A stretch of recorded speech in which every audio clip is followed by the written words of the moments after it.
Welcome back to my channel. For today's video, magluluto tayo ng spicy chicken tinola. At ito ang ating mga ingredients. Chicken tinola cuts, papaya or chayote, ginger, onion, garlic, patis, iodized salt, ground black pepper, red and green chilies, dahon ng sili, 2 cups rice wash, and Ajinomoto seasoning. Let's start. Please keep on watching. First, we will add some canola oil in a preheated wok.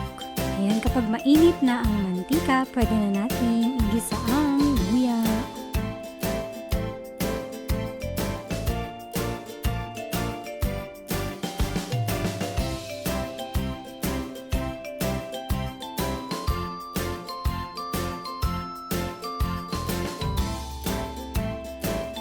Igisa lang natin ito ng bahagya at pwede na rin natin isunod na igisa ang na-chop na sibuyas.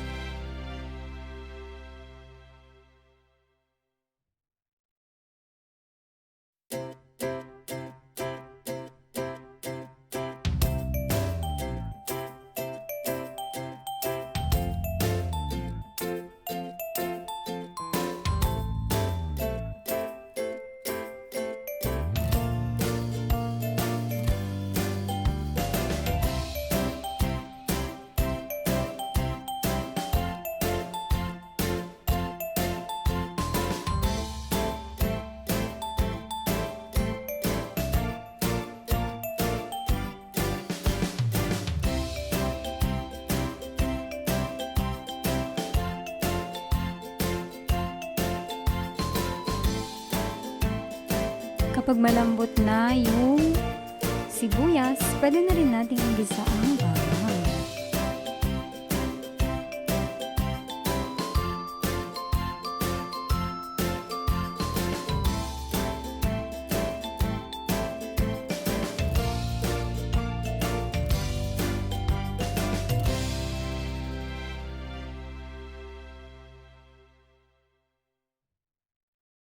Ayan, so kapag okay na yung sibuyas, bawang, and luya, pwede na natin ilagay yung chicken tinola cuts. Gisa lang natin ito until mag-slightly browned na yung chicken meat.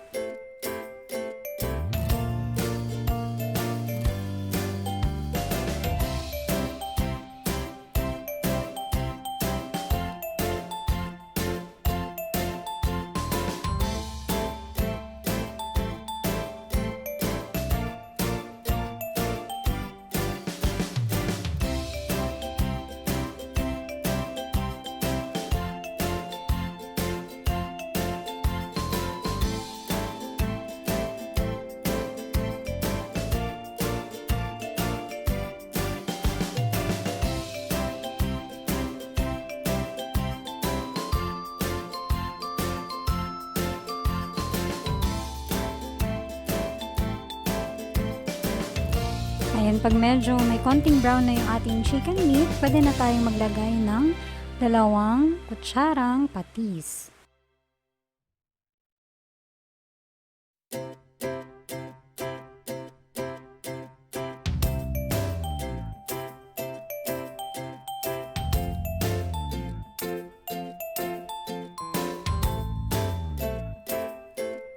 Gisa lang natin ito ng bahagya hanggang sa ma-absorb na ng chicken meat yung patis.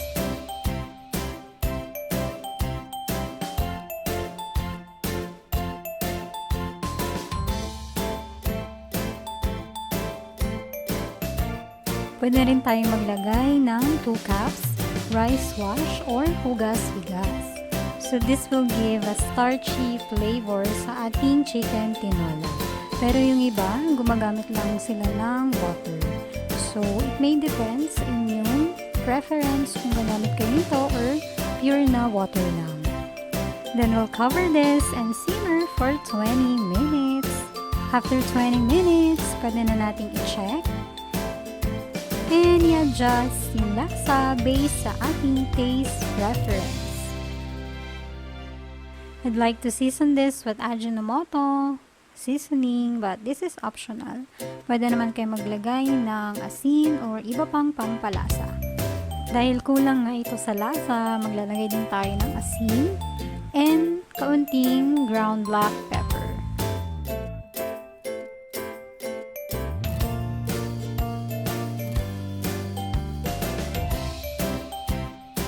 And we can now add our green and red chilies.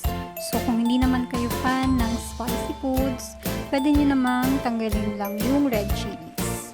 Lagyan na rin natin yung ating papaya or chayote.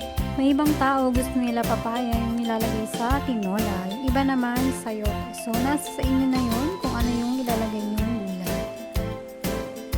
So meron din kasi iba-ibang version na ang tinola. We'll cover this and simmer for another 8 minutes. After 8 minutes, pwede na natin ilagay yung dahon ng sili and simmer lang ulit natin for another 2 minutes.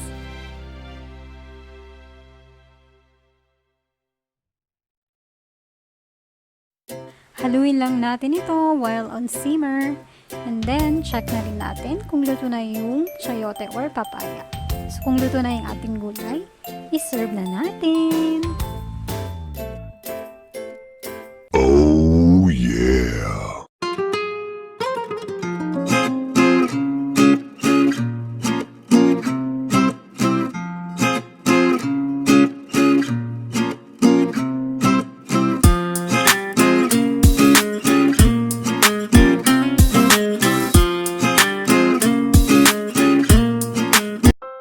If you like this video, don't forget to give it a thumbs up and let me know in the comments section below.